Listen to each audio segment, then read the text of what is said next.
Ladies and gentlemen, welcome back for another edition of Back to School. Today we're going to be grading my favorite brand, NXT. It's Beyond the Shoot.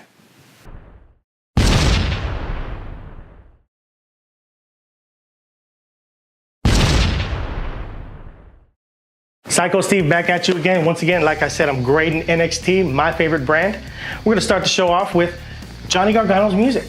It's awesome to see him back. I didn't expect him back for a couple more weeks because he did get beat down pretty bad 2 weeks ago. But is it Johnny Gargano? No, sir. It's Tommaso Ciampa coming out to Johnny Gargano's music. That is genius. I love that. I'm giving it an A+. Even though I thought Candice LeRae coming out, brought it down a little bit.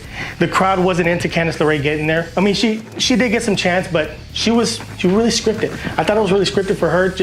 Tommaso Ciampa, he's just talking from the heart. That's what he does. That's why he's a great heel. But yeah, Candice LeRae gives him a slap in the face. What does he do? Just walks out of the ring, says bye-bye, saying that, you know what, your dreams are done. See you later. Candice LeRae just leaves, and that's the end of the segment. I still give it an A+. It was awesome. Started with our first match, Brandy Lauren. Don't know who she is either. You probably don't either. But she's going up against the lady of NXT, the self-proclaimed lady of NXT, Lacey Evans. I like her character because she is a good heel. She had a sucker punch last week on Kairi Sane. A little squash match, but she shows some really good moves. She's very athletic, and she hits very, very hard. Her knockout punch was pretty awesome. So she did have a 2-minute match. She did about 5 moves. It was really nice. I give it a B-. I give it a pretty high grade, even though it's a squash match, because Kairi Sane at the end attacks Lacey Evans. She tries to give her the elbow, but the Pirate Princess was left standing on the top rope. Lacey Evans escapes, but future matches, Pirate Princess versus the Lady of NXT, I can't wait. Now bear with me, fans, my heart's beating because this next match I have been anticipating, I've been waiting for it. Ricochet versus Velveteen Dream. This match, 2 young guys, 2 up-and-comers. I mean, Ricochet, everybody knows his name. Velveteen Dream has been great in NXT. They had an awesome match, but I can only give it a B+ because they didn't really finish the match. It was a no contest because Lars Sullivan comes in and just beats the hell out of both of them. He's a monster. We had to show him as a monster. He hadn't been on TV in the last few weeks, so in comes Lars Sullivan, beats the heck out of both guys. I know I'm repeating myself, but I was excited about this match. I understand it, but I don't really like it. That's why I gave it a B-.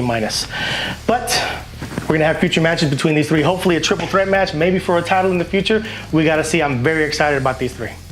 Next match didn't really do anything for me. It's Keanu Reeves. I know his name is Kono, but I'm gonna call him Keanu until he does something relevant.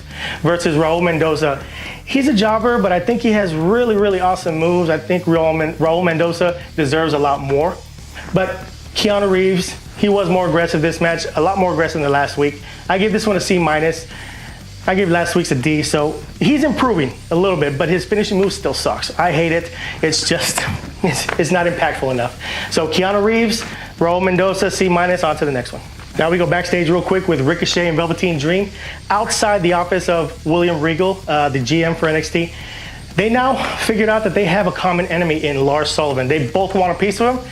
They both go in the office, so we're gonna have to find out what happens with that. I'm really excited, like I said, with those 2 fighting each other and then Lars Sullivan in the mix. We gotta see what goes on. And finally, we get to our main event of the evening. We have a 6-man tag team match between the Undisputed Era, boom, versus Oney Lorcan, Danny Burch, and Pete Dunne. Trust me, these guys are not friends. Pete Dunne is a loner, he is the bruiserweight, but they had an awesome match against Undisputed Era. I give it an A, Mike gives it an A, Tony gives it an A. It was awesome. It was a hard-hitting match, movesets were there, no botches whatsoever. Pete Dunne is one of the best wrestlers I've seen in a long time. Adam Cole does his thing, but I was really surprised because I thought the Undisputed Era would take the win. Oney Lorcan, Danny Burch, and Pete Dunne gets the win. Oney Lorcan actually got the hot tag. I was surprised. I thought it'd be Pete Dunne because didn't expect much from Danny Burch or Oney Lorcan. But hey, it was a great match, like I said. It's gonna lead to a lot more matches later on, like a North American title match for one of those guys, maybe Pete Dunne, or tag team title matches for Oney Lorcan and Danny Burch because they did get the win. But like I said, it was an awesome end to the show. Great job, NXT. So my final grade for the show, I give it an A-. It was awesome. The beginning of the show was awesome. The end of the show was just as awesome. In the middle, of course, we had Keanu Reeves again. That brought it down just a little bit. It gave it that minus right after the A. But like I said, he got a little better, so A- for the show. But like I said, my opinion doesn't matter to anybody except for me. So I want your opinion. I want your grade for the show. So click that I right above me. So let me know what you think.